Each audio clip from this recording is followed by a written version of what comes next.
Good morning, student. Today we will discuss about the topic prokaryotic cell. Prokaryotic cell, as you all know, the prokaryotic cell have the primary nucleus. ये word हमने बात की हुई है इसके बारे में बच्चों. इन सेल के पास न्यूक्लियस कैसा होता है? प्राइमरी होता है, यानी कि यहाँ पर न्यूक्लियर मेम्ब्रेन जो होती है वो एब्सेंट होती है. प्रॉपर न्यूक्लियस जैसी कोई भी स्ट्रक्चर आपको देखने को यहाँ पर नहीं मिलेगी. सेल मेम्ब्रेन जो होती है उसके कवर्ड जो ऑर्गेनेल्स होते हैं वो भी आपको यहाँ पर नहीं मिलेंगे. आपको यहाँ पे राइबोसोम 70S टाइप का मिलेगा. तो कहने का मतलब ये है कि प्रोकैरियोटिक सेल को हम लोग प्रिमिटिव सेल्स भी बोल सकते हैं. अगर एक प्रोकैरियोटिक सेल का मैं आपको डायग्राम बनाऊं तो आइडियली हम यूजुअली जो डायग्राम बनाते हैं that is of bacteria. Bacterial cell का डायग्राम हम लोग यहाँ पर बनाने की कोशिश करेंगे. इसमें आप एक रफ स्केच आप इसको आइडिया ले सकते हो इससे कि कैसे बैक्टीरियल सेल जो होती है वो बनी हुई होती है. ये एक बैक्टीरियल सेल है. इसके सबसे बाहर होती है बच्चों स्लाइमी लेयर, ये प्रोटेक्शन के लिए होती है. फिर बच्चों होती है सेल वॉल, ये भी आपको पता है प्रोटेक्शन के लिए होती है. फिर आपकी इसके अंदर आती है बेटा सेल मेम्ब्रेन. ठीक है, सेल मेम्ब्रेन कवर करने का काम करती है. और सेल मेम्ब्रेन के ही एक्सक्लूशन से आपको एक बाहर की तरफ निकली हुई मीजोसोम्स जैसी स्ट्रक्चर मिलेगी which contain the respiratory enzyme. और उसके जस्ट नीचे आपको इस तरीके से एक स्ट्रक्चर मिलती है जिसको आप बोलते हो न्यूक्लियोइड. तो basically this is the prime important nucleoid जो आपको यहाँ पे मिलेगा विदाउट द न्यूक्लियर मेम्ब्रेन. ये है बच्चों आपकी मीजोसोम्स. मीजोसोम्स का मतलब क्या है? ये रेस्पिरेशन में हेल्प करेंगे. ये क्या है आपकी? ये वाली जो है सेल मेम्ब्रेन है, ये भी इसको कवर करने का काम करती है. ये बेटा होता है फ्लैजिला. ठीक है, यहाँ पे राइबोसोम मैं आपको पहले ही बता चुकी हूँ किस प्रकार के होते हैं. 70S. अभी आपको इतना ही देखना है क्योंकि आगे इन ऑर्गेनेल्स के बारे में हम सारी बातें करेंगे. तो अगर आपके पेपर में प्रोकैरियोटिक सेल का डायग्राम आता है तो ये आपने बनाना है. यहाँ पे वैक्यूल भी बहुत कम मिलती है, छोटी छोटी वैक्यूल मिलती हैं. उनको हम लोग गैस वैक्यूल बोल देते हैं बच्चों. क्या बोल देते हैं? गैस वैक्यूल बोलते हैं. तो अगर प्रोकैरियोटिक आपसे पूछा जाए तो आपको ये बताना है. इसके एग्जाम्पल में हम लोग बात करते हैं बच्चों बैक्टीरिया की और ब्लू ग्रीन एल्गी की. ये प्रोकैरियोट्स के अंदर आते हैं. अब हम बात करते हैं बेटा यूकैरियोटिक सेल की. यूकैरियोटिक सेल क्या होती हैं और किस तरीके से काम करती हैं?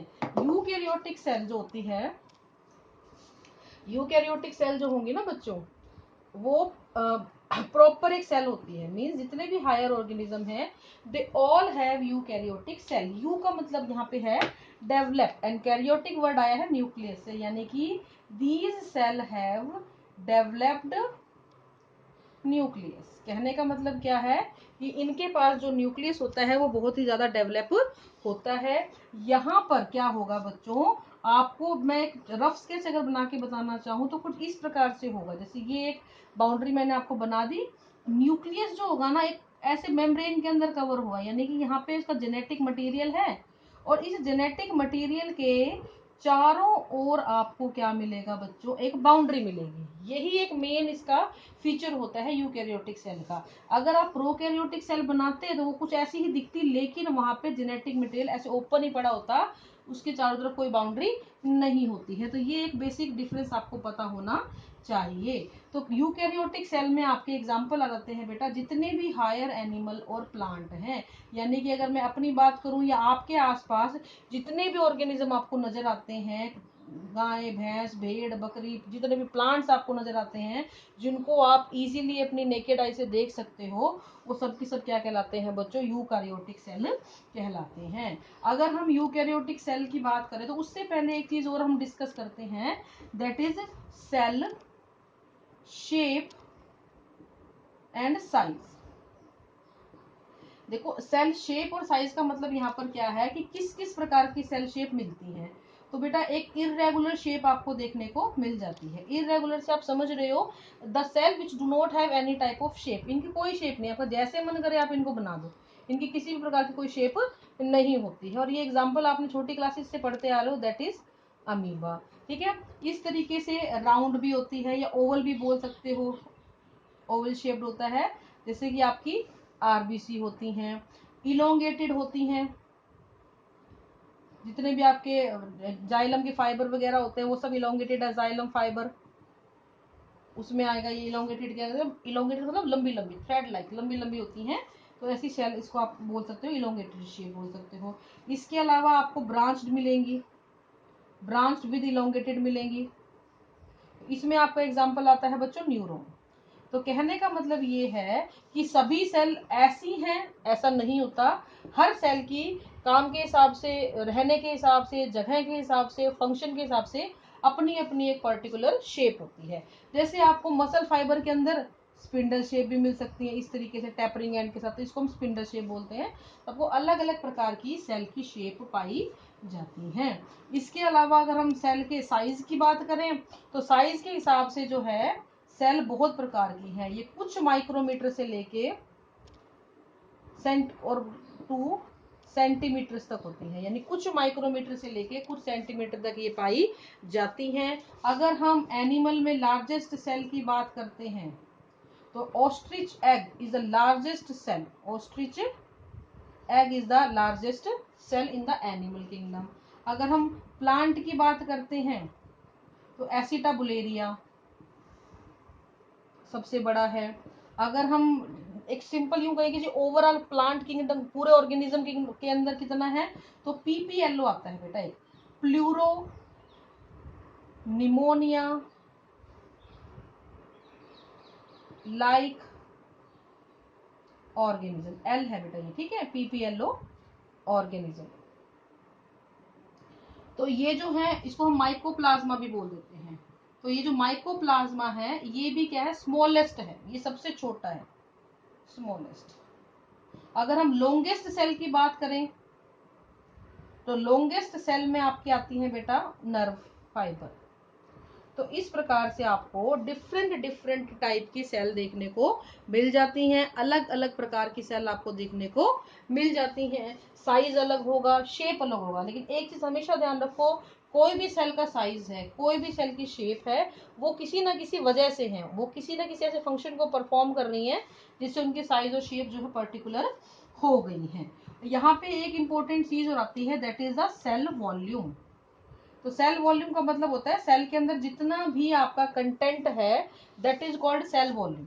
अब इसका मतलब ये है कि बॉडी के अंदर जितने भी ऑर्गन हैं उन सब के अंदर पाई जाने वाली सेल का जो वॉल्यूम है वो लगभग एक जैसा ही होता है। अगर मैं आपको बोलूं जी कीड़ी के अंदर सेल जो है वो, और जो आपका हाथी है, एलिफेंट जो है, उसके अंदर जो सेल है वो, उनमें क्या फर्क है, तो आपको ये देखना होगा कि उन, आप ये मत सोचना कि जी हाथी है तो इतनी बड़ी सेल होगी, कीड़े है तो छोटी छोटी सेल होंगी, नहीं। एक एवरेज चलता है यहाँ पे, एक एवरेज सेल का वॉल्यूम चलेगा। एवरेज वॉल्यूम का मतलब है कि आपकी सेल जरूरत से ज्यादा बड़ी नहीं होंगी या जरूरत से ज्यादा छोटी नहीं होंगी, वो एक वॉल्यूम को अपने को मेंटेन रखती हैं according to the size of the organism. इस चीज को आप रिलेट नहीं करोगे कि जी हाँ हाथी है तो उसमें बहुत ही बड़ी बड़ी सेल मिलेगी, नो। फिर क्या हुआ, जितना बड़ा ऑर्गेनिज्म होगा बेटा वहां पे नंबर ऑफ सेल बढ़ जाएंगे, ठीक है, साइज ऑफ सेल नहीं बढ़ेगा। ये चीज आपको क्लियर होनी चाहिए, मैं इसको दोबारा बताऊंगी कि साइज ऑफ सेल नहीं बढ़ेगा। आपके ऑर्गेनिज्म का बड़ा होने का रीजन क्या होता है, उसमें नंबर ऑफ सेल बढ़ जाएंगे, यानी पर्टिकुलर ऑर्गेनिज्म के अंदर कितने ज्यादा नंबर ऑफ सेल आ रही हैं वो बढ़ जाएंगे। तो सेल का वॉल्यूम और सेल का साइज और सेल के नंबर, ये चीजों को आपने रिलेट करना है। इस चीज को आप थोड़ा और ध्यान से समझिए क्योंकि ये पेपर में आता है। मेरा कहने का क्या मतलब था यहाँ पे, जी हमारे पास 2 ऑर्गेनिज्म है, एलिफेंट है और चलो हम अपनी बात कर लेते हैं ह्यूमन है।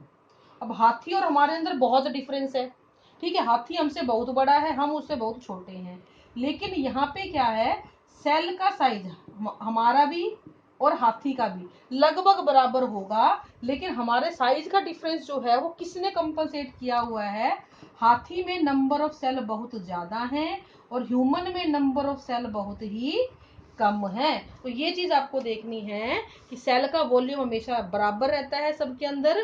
अगर कोई ऑर्गेनिज्म बहुत बड़ा है तो इस चीज से रिलेट मत करना कि बड़ा है व्हेल मछली है तो उसमें और ही बड़ी बड़ी सेल होंगी, no, there is the increase in the number of cell, not in the size of the cell. So this is all for today बच्चों। नेक्स्ट टॉपिक में हम लोग यूकैरियोटिक सेल के ऑर्गेनेल्स की बात करेंगे। आज के लिए हमने बात करी किस किस चीज की, हमने बात की सेल के साइज की, हमने बात की सेल की शेप की, हमने बात की most important volume versus number of cells की। अगर एक सेल के अंदर अगर कोई ऑर्गेनिज्म सिर्फ एक ही सेल का बना होता है उसको हम यूनिसेलुलर बोल देते हैं, अगर बहुत सारी सेल का बना होता है उसको हम मल्टी सेलुलर बोल देते हैं। और फिर ये बात आती है कि जी मल्टी सेलुलर का मतलब है they have number of cell, it doesn't mean if they are large they have large amount of cell, they have they do not have the large cell, उनके पास बड़ी बड़ी सेल नहीं होंगी, उनके पास सेल का नंबर बढ़ जाएगा। सो this is all for today and thank you, have a nice day.